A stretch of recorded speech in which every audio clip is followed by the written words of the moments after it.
Assalamu alaikum.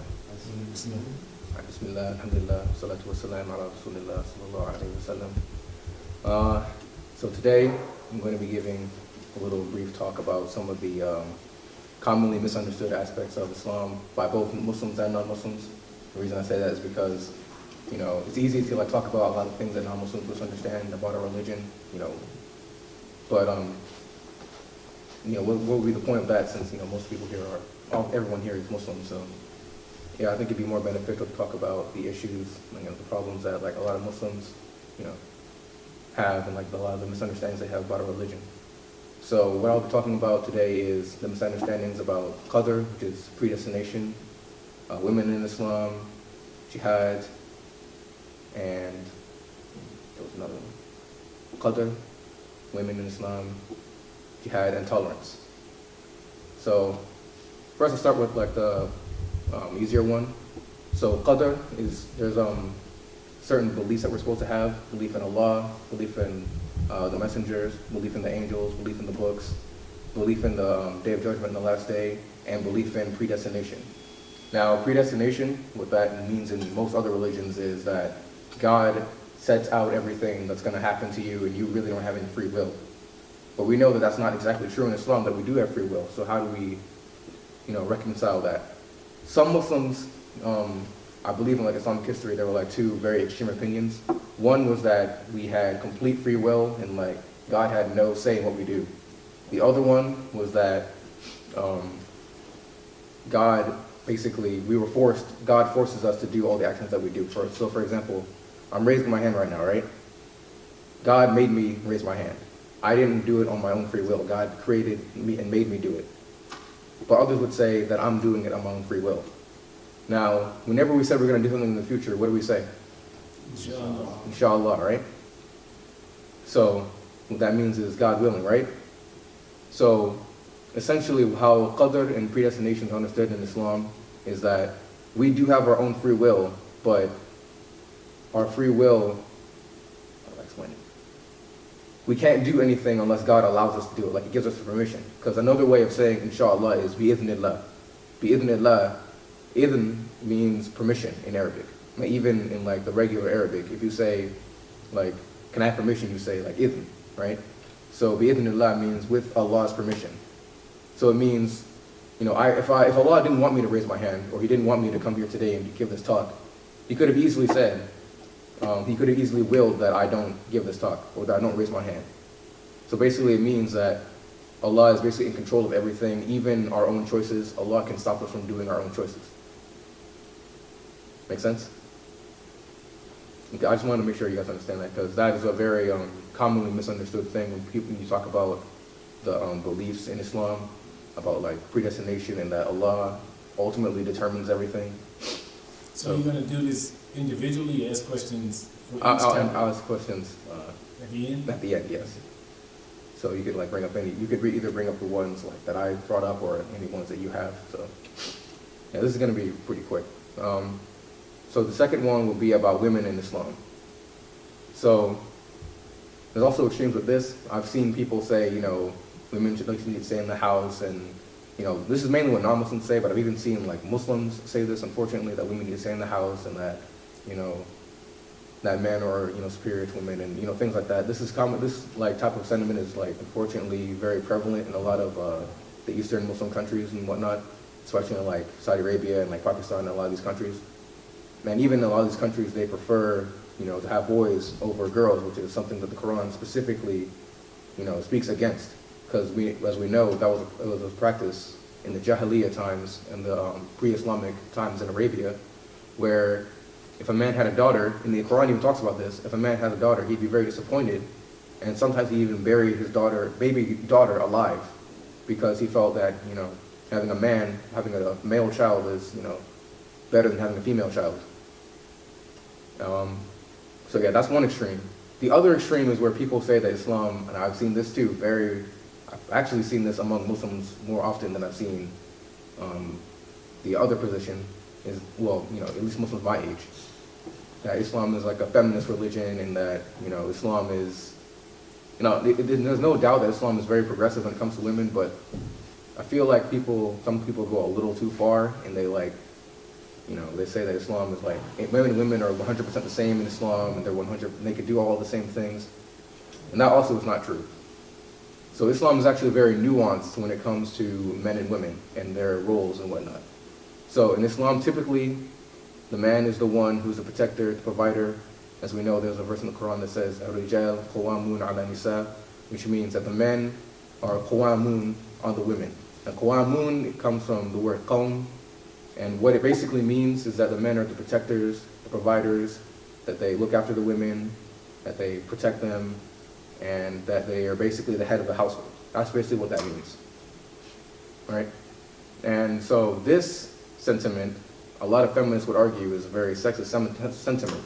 So it really wouldn't be considered, a feminist like type of statement. You know what I mean? Like a lot of feminists will not agree with this, especially like a lot of people that are my age, we wouldn't agree with that sentiment. Also in Islam, we know that a Muslim man is allowed to, if the right conditions are met, he's allowed to marry either someone who's Christian or Jewish, but a Muslim woman can't do that because, again, in Islam, the man is like the leader of the house, right? So it wouldn't really make sense for a Muslim woman to have a non-Muslim person as a leader of her household. Make sense? So in that respect, Islam doesn't really see men and women as 100% the same. The Quran even says men and women are not the same. It says that. But at the same time, Islam does say that men and women both have equal value, which I think is a much more sensible sentiment. Because men and women are not the same. We are equal in our value, in our worth before God, but we're not the same, physiologically. We're not the same biologically, emotionally, mentally, none of that.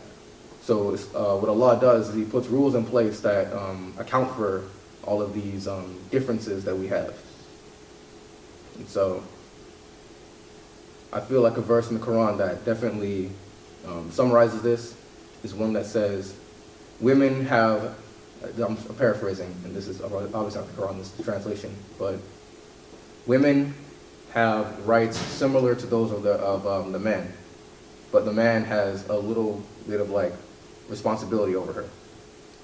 I can't quote the Arabic right now, but I know the word is daraja, which means like a degree of like responsibility.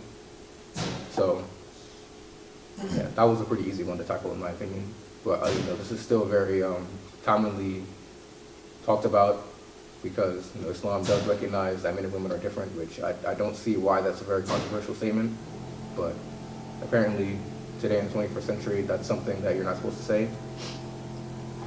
Another one would be jihad. Now this one this is the main one I wanted to go into, and also tolerance. So ever since, actually even before 9/11, there's been this sentiment that like this idea that Islam teaches that we're supposed to go out and kill the non-Muslims and convert them to Islam and all these types of things.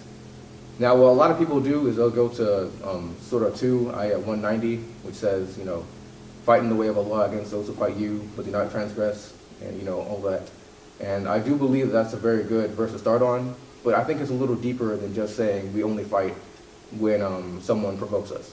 Because there are times in Islamic history, not just like, like thousands of like hundreds of years after Prophet Muhammad ﷺ, but even like in the first few generations after him, where the companions, Umar, Uthman, Ali, and all of them, they did go out and conquer lands, right? And we are supposed to, the Quran, talks about how these are like, after the Prophet Muhammad ﷺ, these people, the companions of the Prophet are going to be in paradise, and how we should also follow them. Of course, not to the same extent that we follow the Prophet Muhammad ﷺ, but still we should, revere them. We even say, radiyallahu anhum after their name. May God be pleased with them after we say their names. So how do we reconcile that? So it is true that yes, the companions of the Prophet Muhammad ﷺ did conquer lands, and we do know that because those lands that they conquered till this day are still Muslim lands. But the question is, did the companions, when they conquered these lands, first of all, why did they conquer these lands? And did they force the people to become Muslims in these lands, right? Because the Prophet Muhammad ﷺ, we all know that he did not force anyone to become Muslim, and that these wars were strictly defensive wars against the Quraysh and all the other tribes that were plotting to attack the Prophet Muhammad ﷺ and his followers. But with a lot of the wars that the companions fought, it does seem like these were more offensive in nature. Now, first, what you have to understand is back in those days, they lived in the times of empires. The two major empires back then were the Byzantine Empire, or the Roman Empire, and the Persian Empire. Now, these two empires were constantly fighting each other, constantly conquering each other, and since Islam was growing as a civilization, not just as a religion, it was very possible that either one of those empires could be ready to go and attack the Muslim lands and conquer them and wipe Islam off the face of the earth. And you also have to understand that these empires did not really allow any like sort of religious freedom. Because as you know, in Islam, if someone is a non-Muslim in a Muslim land, they are allowed to practice their religion. But in these lands, Muslims, they actually sent, I believe, some certain messengers to the Byzantine Empire, and the Byzantine Empire killed the messengers. And back then, that was a declaration of war to kill a messenger. So what the companions were basically saying was, in order to be able to spread Islam, be able to give people the choice to become Muslim, because these people didn't have a choice. They didn't know Muslims, right? Muslims couldn't travel to these lands. So in order to, proselytize the message, first what they had to do was they had to remove the obstacles around them. So the Byzantine Empire and the Persian Empire, if the Muslims were to go over there peacefully, do nothing, they would be killed immediately and their lands would be taken. So the companions did conquer these lands, they did fight with these people. But when they did conquer certain places, they did not force any of the people, the common people, the civilians, to become Muslims. In fact, in Egypt, one of the lands that they conquered, it was actually mostly Christian for like several years, and it only like gradually became a Muslim country. Very, very gradually. It was Christian for like most of the time that the Muslims were in control of Egypt, right? So ultimately, yes, they did take these lands, but they didn't force any of the people to become Muslim. The whole point was to give them the choice, not to force them. Make sense? I can't answer the questions. Okay. Yes, it does make sense. Okay, just want to make sure everyone understands what's going on. So, finally, let's talk about tolerance. Does Islam say that we should tolerate other religions, and does it say that we should tolerate, non-Muslims? Now, I kind of answered this previously, but some people will say that, like, in the Quran, it says Allah does not like, the disbelievers, and that Allah is, angry with people who disbelieve in Him, and things like that. And they say that these verses basically encourage Muslims not to like disbelievers, or to hate them, or to hate people who are not Muslims, correct? So, to respond to this, there's a verse in the Quran that says, this verse was revealed, I believe, when Abu Talib, the Prophet Muhammad's, his uncle, not his evil uncle, like the other uncle who was protecting him. He had passed away. I think this was called the year of sorrow. His uncle passed away, his wife passed away, I believe, and a lot of other really terrible things happened in that year. So Abu Talib died, and he was the one who was protecting the Prophet Muhammad when the whole tribe of the Quraysh were against him. Like the whole tribe of the Quraysh was trying to stop him and kill his followers. And Abu Talib was the one who was saying, I don't believe in Islam, it's not, a religion or whatever, but we shouldn't, persecute these people. So Abu Talib died, and the Prophet Muhammad really, really loved Abu Talib. So Allah says, and he died as a non-Muslim, as a disbeliever. And not only that, he knew the message of Islam, but he didn't accept it. So his fate is unfortunately the hellfire. And the Prophet Muhammad was greatly saddened by this. It was one of the most sad moments in his life. And Allah said, you will not be able to save the ones that you love. Now, if we are supposed to not like non-Muslim people and to hate them and to, not associate with them or love them in any way, why would Allah say you're not going to be able to save the ones you love? Allah is acknowledging that Prophet Muhammad loved Abu Talib, his uncle, and they loved him greatly. Another example is the surah that deals with Abu Lahab, his evil uncle, right? And how he was actually a lot worse than Abu Talib, and how he's going into the fire, right? We actually studied this surah. the Prophet Muhammad sallallahu alaihi wasallam didn't actually like to read this surah. And I know that sounds weird, but he didn't like to read it because even though Abu Lahab, his other uncle, was a very bad man, and he was, very stingy, and he was one of the most, outright opponents to Islam. It's still his uncle at the end of the day. He's still his family. He's still part of his blood. So he didn't like to hear, that his uncle is going to the hellfire. It was very painful for him to hear. Of course, he accepted it because it's Allah's command. But if the Prophet Muhammad sallallahu alaihi wasallam was teaching that we're not supposed to like non-Muslims and that we're supposed to, have no sympathy or love for them, even if they're going to the hellfire, we're not supposed to have any sympathy for them. Why did the Prophet Muhammad sallallahu alaihi wasallam have sympathy for his uncle Abu Lahab when he's going to the hellfire?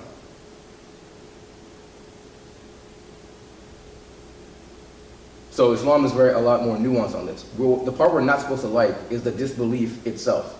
We're not supposed to like. I remember a sheikh in I don't know you said this. We're not supposed to like the disbelief in and of itself. The idea of not believing in God. We're not supposed to like that. But as for people who, are not Muslims, there's no problem with us being kind and nice to them. In fact, there's a verse in the Quran that says, Allah does not forbid you from being kind and just to those non-Muslims who do not drive you out of your homes and fight you because of your religion. So really what it is that if someone who's not a Muslim is kind to you and treats you well, doesn't try to oppress you because of your religion, then there's no problem with you being, kind and just to them. The only people you're supposed to be hard with, and the only people that the Quran, when the Quran says fight the disbelievers, the only verses, those verses are only dealing with those disbelievers who are trying to oppress the Muslims, and we're trying to fight them and destroy Islam. Any other non-Muslim, and in fact, we are, like I said before, Muslim men are allowed to marry Christian and Jewish women. So we're supposed to hate them, but we can marry them. And of course, Allah says that when we're married, we're supposed to be, loving with our, spouse, and we're supposed to take care of them, and like we're a garment for each other. So, yeah, that's about all I had to say on that. Any questions? Yes, finish on, and I didn't quite understand. You were saying Muslims don't marry non-Muslims? I think Muslim women are not allowed to marry non-Muslim men.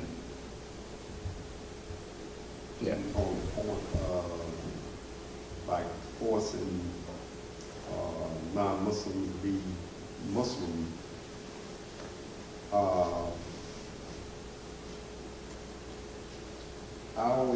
I know the Prophet didn't force, and I'm hearing you saying the companions, his immediate companions. Yes. But just like his sects over there now, outside of the companions of the Prophet, and some other, they are trying to use force. So at a time, the Prophet, during the time of the Prophet, not his companion, but it's probably Muslims doing it like that. Yeah, there were. Yeah. There were, especially in like India. Now, of course, India is still majority Hindu, but there are a few cases where Indians, like Hindus, were forced to convert to Islam. But of course, that was like several years after. We're not commanded to follow, kings that came hundreds of years later after the Prophet Muhammad sallallahu alaihi wasallam. We're not commanded to, look to them for, guidance. We're only supposed to look for, the Prophet Muhammad sallallahu alaihi wasallam, Allah himself, and, the companions and how they understood, the Quran and all that. So. It's just that non-believers, they look at the few that's doing it, and we get all the blame. Yeah. We blame. So, just to make sure I'm understanding you correctly, you're saying when the Sahaba were going to different countries and conquering those countries, they already had oppression of religion. Yes, and those were in those parts of the during that time. This is like the age of empires, right? Mm-hmm. So during that time, not only were these empires definitely ready, because Islam back then was like a civilization basically. Like after the whole Arabian Peninsula converted to Islam, it was basically a civilization. Like they had their own leaders and everything. So knowing that the Byzantine and Persian empires, the only thing that stopped them from conquering the Arabia at that time was the fact that they were fighting each other, right? And not only that, is that the Byzantine and the Persian Empire, any Muslim, I guess you could say, missionaries that came to these regions, they'd be killed on the spot. And so in order to give people at least the choice to become Muslims, the companions did fight these people so that they could have the freedom to at least proselytize their faith. That's the reason why they were fighting. You have to see 300. Yes, I have. When the messenger came there, peace from Persia, Mhm. kicked him in the hole, and he was like, nobody treated him like that. Yeah. So that was an act of war by killing the Yes. Doing that, yes. That was an act of war back then. There's some other questions I want to ask. So, just to be clear with the predestination, you're saying that we have limited free will. So Allah gives us free will, but He still has the power to revoke that free will. Yes. Yes. So, it's kind of like difficult for me to like explain it, but I mean, it makes sense if you like think about the fact that we said inshallah after we said we're going to do something. Mhm. It's the fact that Allah ultimately, like He has control over ultimately He has control over what we do. He allows us to do things, but it's like with His permission we do it. So, what does that say about the sin problem or the problem of evil? If Allah allows evil, what does that say? What do you mean? I'm a little. So if I don't really. I forgot what the problem of evil exactly is. so Allah allows us to do things. Right? Yes. So like you said, He allows you to speak, He allows you to raise your hand. Why does He allow evil? I mean, because this life is a test. I mean, if this life was nothing but good, we'd be in paradise, right? The whole point is that we're supposed to endure, good and bad, because we're supposed to be looking forward to going to a place where there is no pain. And in fact, I remember like on Friday, I think the Sheikh talked about this. He said that he was an African chick actually. It was pretty cool. He said that the pain that the believer goes through, Allah uses that to alleviate some of our sins, I think, and that it's a way of us entering into paradise. And in fact, I think there's a hadith that said there was two men.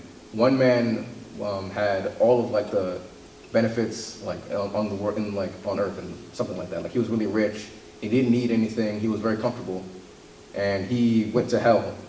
And the man said that he never experienced any good in his life ever when he was on earth. And then there was someone who was been the most oppressed person, who was poor, he had the worst life, and he went to heaven, and he said, I've never experienced any pain, any torment, any of that in my life. So. Talking to an African American community here, so what does that mean about slaves? I mean, the same could apply to them. Very much so. There's something that's unnatural about it.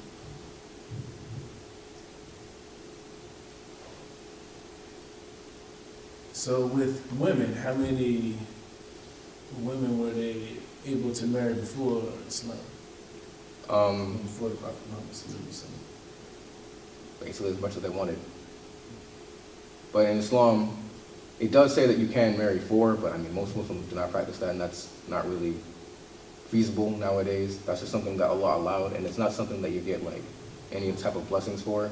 And even if you do have more than one wife, you're supposed to treat them all equally, and you're supposed to give them their own house or something like that, which is very difficult to do.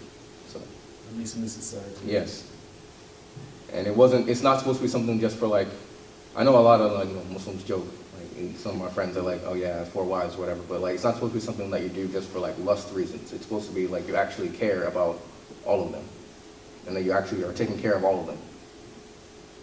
And the last thing I wanted to mention was about tolerance.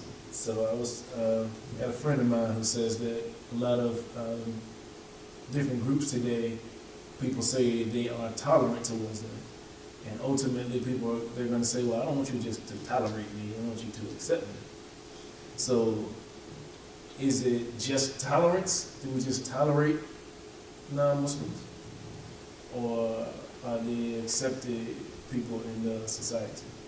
It's not tolerance in the sense that oh, they're just doing their thing, just forget them. Muslims are actually told to be very like kind and generous to non-Muslims, especially like when it's in the context of an Islamic state or whatever. Mm-hmm. For example, I believe there was like a hadith in which the Prophet Muhammad sallallahu alaihi wasallam, he said, anyone who kills a muwahid, he will not smell the fragrance of paradise.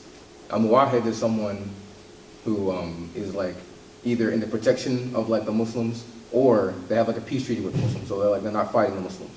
So it says that if anyone mistreats them or kills them, they're not going to be able to smell the fragrance of paradise, even though the fragrance of paradise can be smelled from such and such a distance. I don't know what the distance was, but it was like, basically it was saying that, paradise has like a very powerful smell and you won't be able to smell it. So if you're not in paradise, then where are you? So it's very discouraged, it's discouraged in our religion to mistreat non-Muslims, even though of course we don't agree with their beliefs, and that we have a very strong belief in the oneness of God, and we don't like shirk and kufr and all that stuff. We're still supposed to treat them with respect, because if we treat them with disrespect, first of all, they wouldn't become Muslims. So, and second of all, we're all human beings at the end of the day, so it doesn't make any sense to mistreat someone who's not mistreating you. So.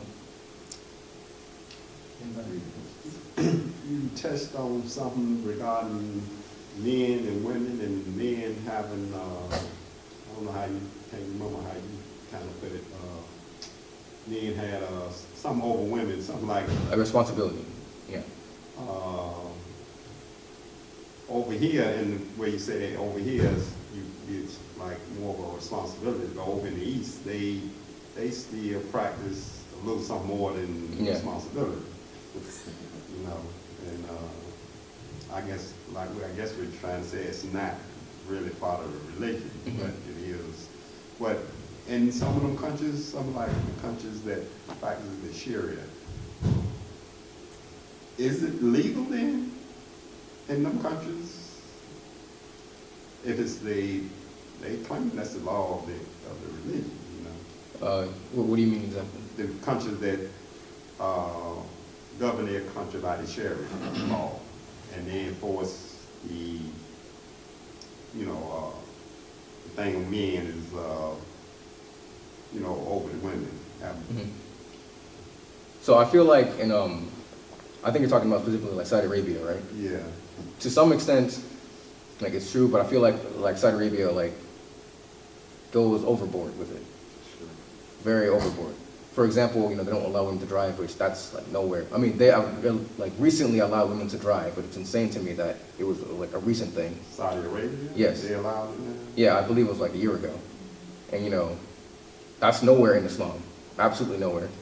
And then there's also the thing of, in certain parts I believe, men, like a woman can't leave anywhere without like a man accompanying her. Right. Now the Prophet Muhammad sallallahu alaihi wasallam did say that, but that applied to like if they're going on a long journey. And keep in mind, they lived in Arabia in the 7th century in the desert, where there was a bunch of like raiders and robbers and all that kind of stuff that were all over like the desert back then.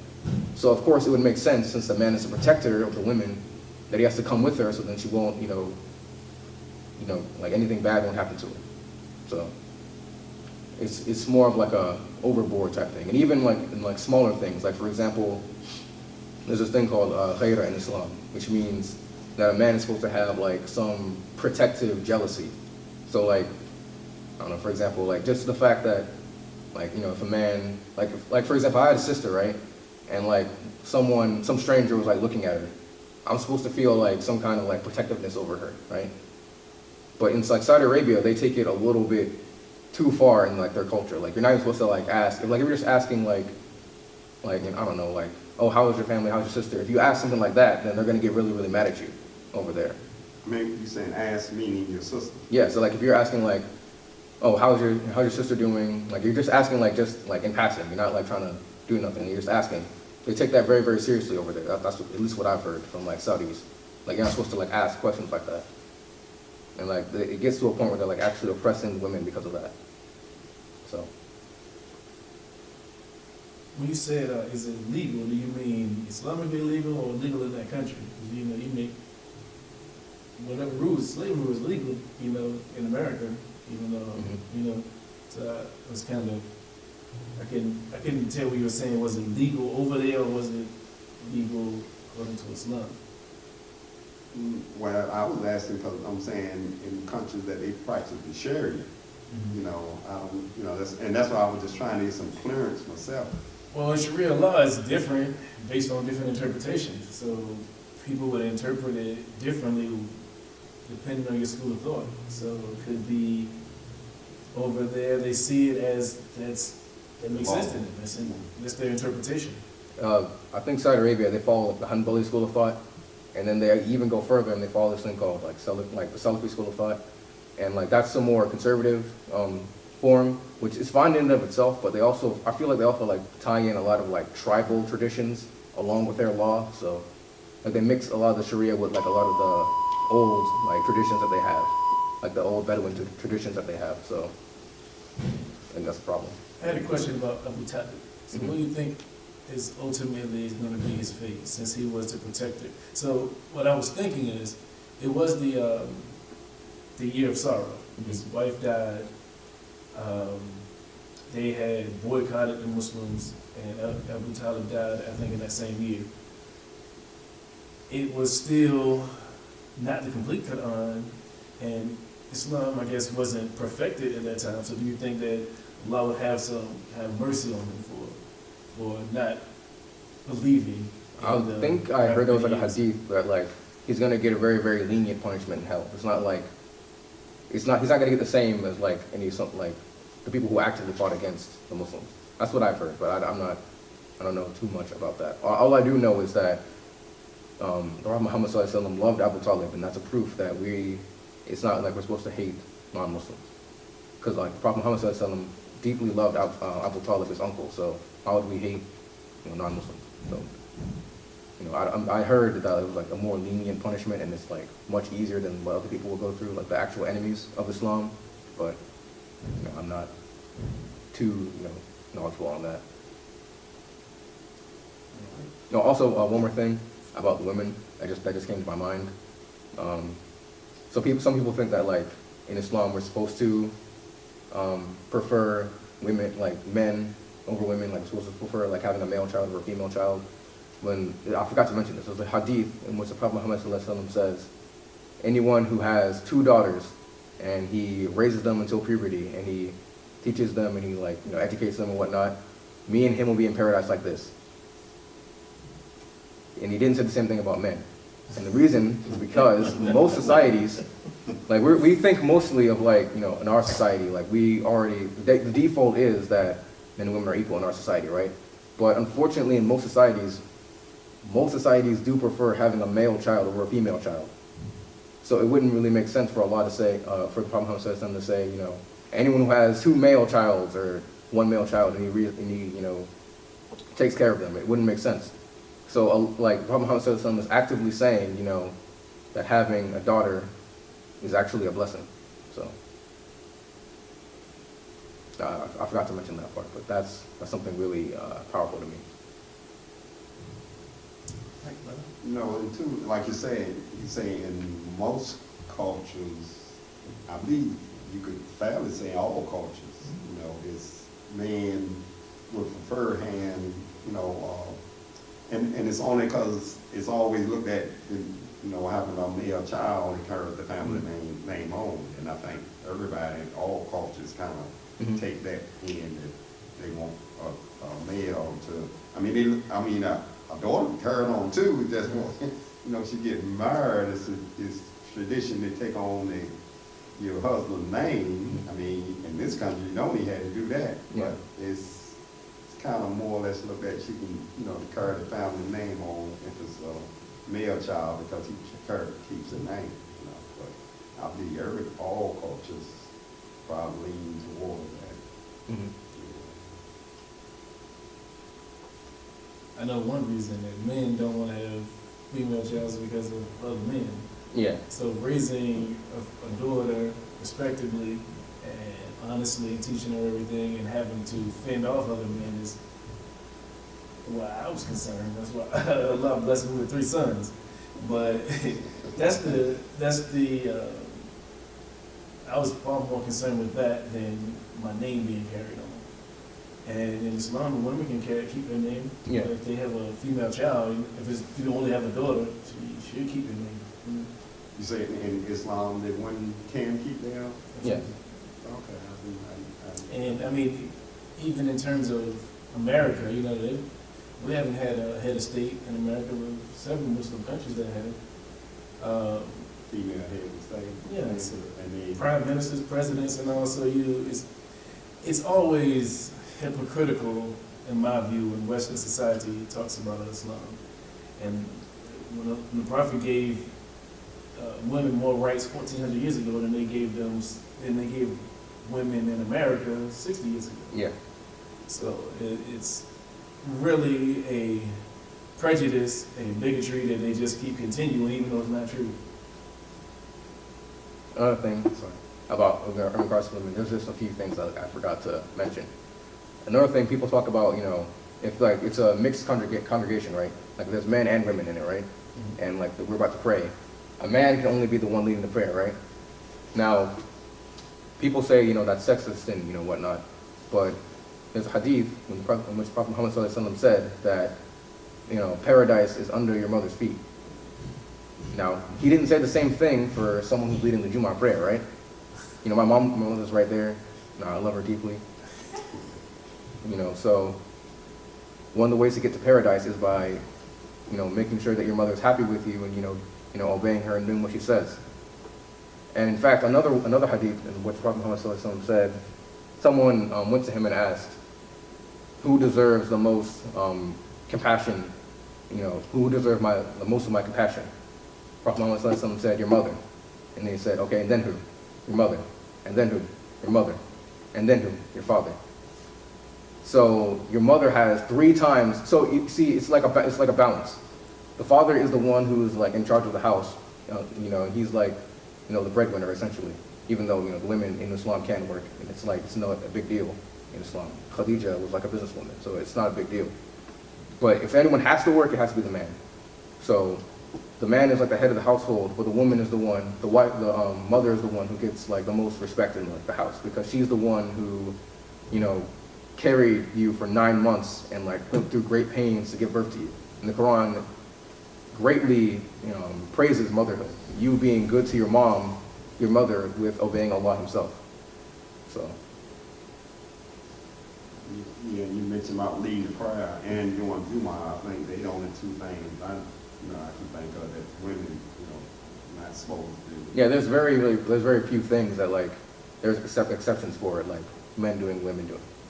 For the most part, men and women do the exact same things. They have the exact same rights. So it's only in like small things that like have to account for like the differences between men and women. But in general, men and women are equal. I think there's a hadith in which Prophet Muhammad ﷺ said, men are like the, what was it? Like the twin halves of women, something like that. So essentially we're the same, but we have like slight differences that Allah, you know, accounted for. So.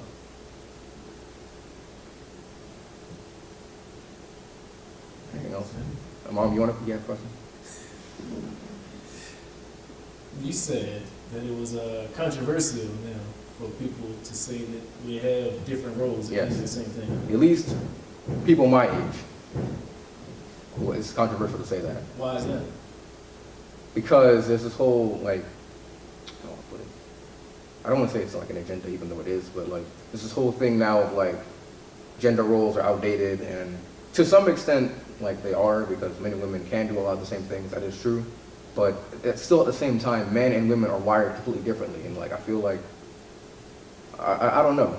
It's, I don't know, but it's a lot of reasons why like people are, you know, going down that path and believing that men and women are exactly the same. I don't know exactly where it came from, but I feel like it was like more of a gradual thing.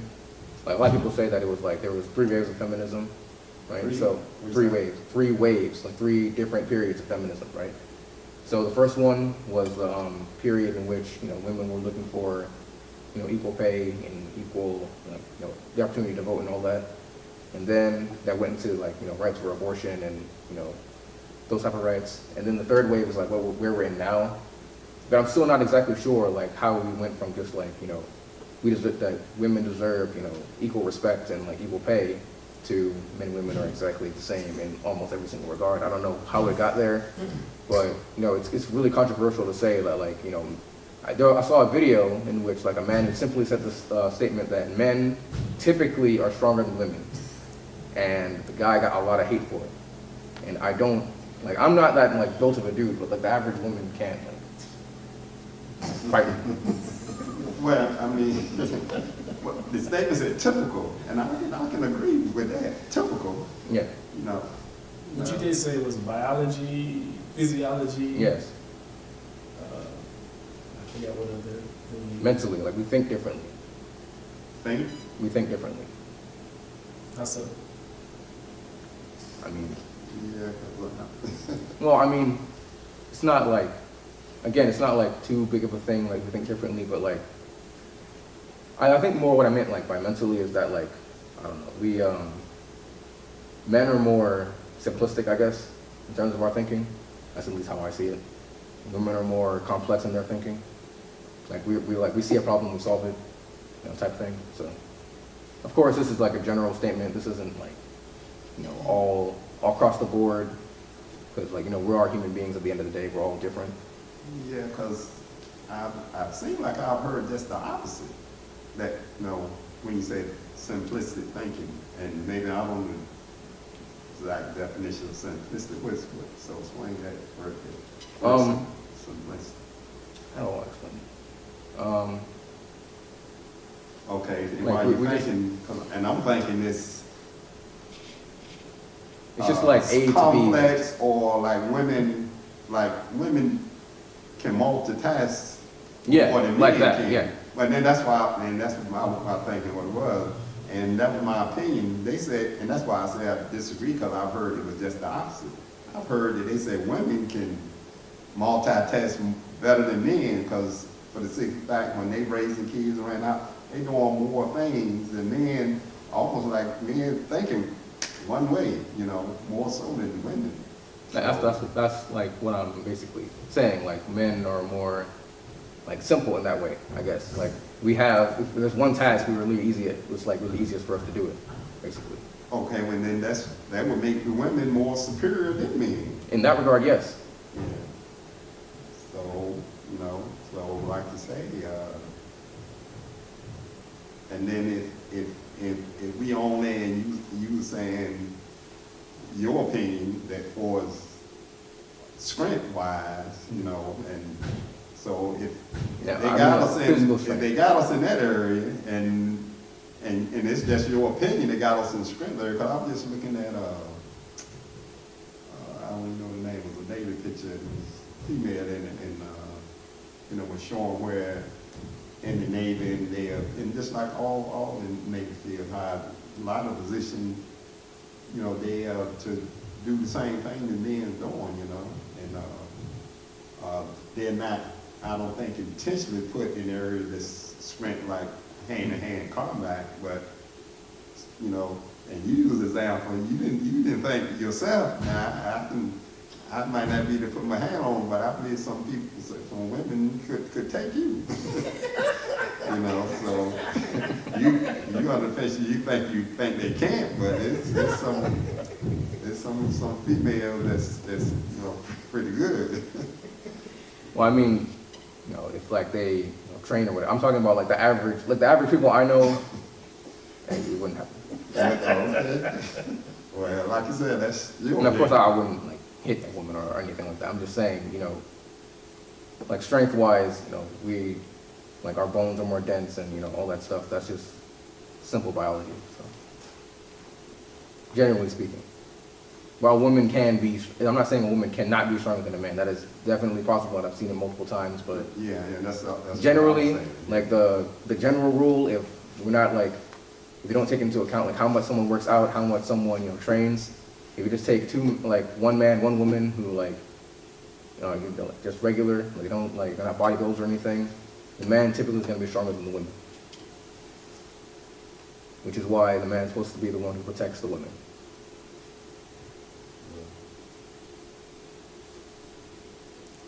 All right.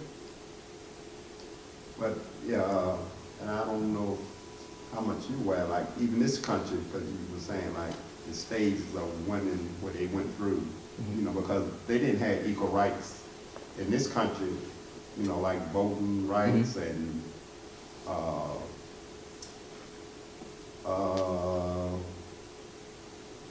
they was second-class citizens, you know, in this country, you know. Yeah, inheritance, all that. Yeah, and, Slavery given to them 1,400 years ago. so, yeah, when you say like, they went through stages, you didn't understand exactly why stages, because they, you know, this country didn't practice, you know, equal toward women. Yeah, I feel like it might have been a extreme counter reaction to that, to like all the years of you know, men and women being seen as like completely unequal in America. That's what I think it might be, or like in the West in general, because like in Islamic history, women already had, you know, the rights to, you know, vote, and you know, a lot of people don't know that they had the rights to vote. The Prophet Muhammad Sallallahu Alaihi Wasallam gave like this thing called like bay'ah, where you like pledge your allegiance and like you vote for like certain, you know, things to happen, and the women were involved in that. So I feel like that might have been an extreme like counter reaction to that. So, All right. Assalamu alaikum. like,